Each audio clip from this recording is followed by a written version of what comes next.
Louvado seja nosso Senhor Jesus Cristo. Para sempre seja louvado. Bom dia, meu irmão, minha irmã, que é o Padre Daniel, da Paróquia de Santana, em São Joaquim e Antônio Carlos. Hoje é dia 14 de abril, sexta-feira. A igreja nos convida a meditar o Evangelho de São João, no capítulo 21, versículos de 1 a 14. Naquele tempo, Jesus apareceu de novo aos discípulos, à beira do mar de Tiberíades. O Cristo ressuscitado vem ao encontro dos discípulos, dos apóstolos, dos homens e mulheres que tanto o amaram. A iniciativa é sempre de Jesus. É Ele quem veio ao mundo nos visitar, nos trazer a salvação, morreu por amor a todos nós e ressuscitou para nos trazer a vida eterna. E a aparição foi assim. Estavam juntos Simão Pedro, Tomé, chamado Dídimo, Natanael de Cana da Galileia, os filhos de Zebedeu e os outros discípulos de Jesus. Simão Pedro disse a eles: Eu vou pescar. O gesto de Pedro de dizer que iria pescar significava o fim da missão, o fim do apostolado. Antes de serem chamados por Jesus, eles eram pescadores de profissão. Retornar ao trabalho, retornar à missão de pescadores, significa abandonar o apostolado. E os outros disseram: Também vamos contigo. Ou seja, Jesus morreu e não conseguiu realizar a obra de salvação do mundo, nada aconteceu de diferente, vamos voltar à nossa vida normal. E já tinha amanhecido quando eles estavam ainda pescando. Pescaram a noite inteira e não pegaram nenhum peixe. Jesus estava de pé na margem, mas os discípulos não sabiam que era Jesus. Os olhos dos discípulos estavam vendados pelo medo, pela indiferença, pela falta de fé. Então Jesus disse: Moço, tendes alguma coisa para comer? Eles responderam: Não. É importante observarmos o cansaço dos discípulos que pescaram a noite inteira, o amanhecer, pois a pescaria em alto mar é à noite, de dia não se pesca em alto mar. E Jesus pergunta a eles o que têm para comer, e eles dizem que não têm nada. A falta do pão. Jesus disse: Lançai a rede à direita da barca, e achareis. Lançaram, pois, a rede e não conseguiram puxá-la para fora, por causa da quantidade de peixes.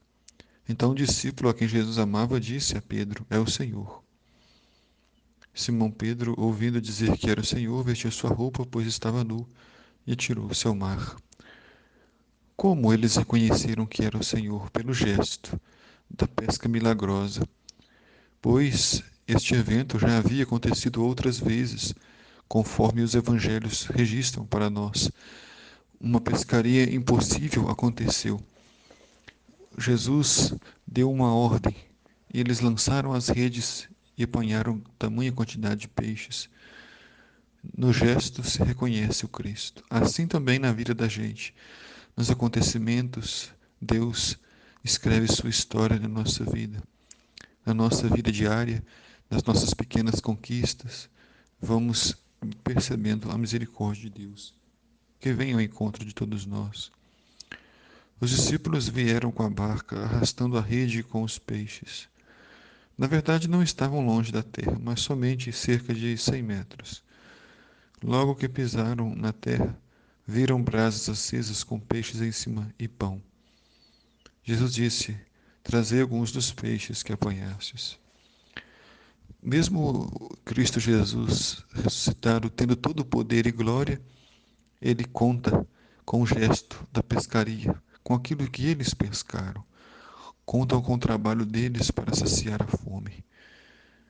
A obra da salvação não irá acontecer como um gesto mágico, como um piscar de olhos, estalar de dedos. A salvação passa pelas nossas mãos, pela nossa generosidade, pelo nosso serviço, pelo nosso trabalho. Deus quer contar conosco. Deus espera que o nosso trabalho possa ser realizado. Então Pedro subiu ao barco e arrastou a rede para a terra. Estava cheia de 153 grandes peixes, e apesar disso, a rede não se rompia. A rede da igreja não se rompe. A rede da missão não pode ser destruída, porque é de Deus. Nenhum dos discípulos se atrevia a perguntar quem ele era, pois sabiam que era o Senhor. Jesus aproximou-se, tomou o pão, distribuiu por eles e fez a mesma coisa com o peixe. Os gestos eucarísticos, tomar o pão, dar graças, distribuir, esse é o jeito do Cristo. A multiplicação, a partilha, a solidariedade, comer juntos, compartilhar o pão juntos. Aqui são os sinais da Eucaristia, sustento da nossa missão, sustento da nossa vida, da nossa caminhada. Nenhum dos discípulos se atrevia a perguntar quem ele era, pois sabiam que era o Senhor. E Jesus então apareceu a eles, e esta foi a terceira vez que Jesus, ressuscitado dos mortos, apareceu aos discípulos. Que Deus te abençoe, meu irmão, minha irmã, aumente em nós a nossa fé e nos faça crer, esperar e não ficarmos de braços cruzados, mas darmos o primeiro passo ao encontro do Cristo Senhor. O Senhor esteja convosco, Ele está no meio de nós. Abençoe-vos Deus Todo-Poderoso, Pai, Filho, Espírito Santo. Amém.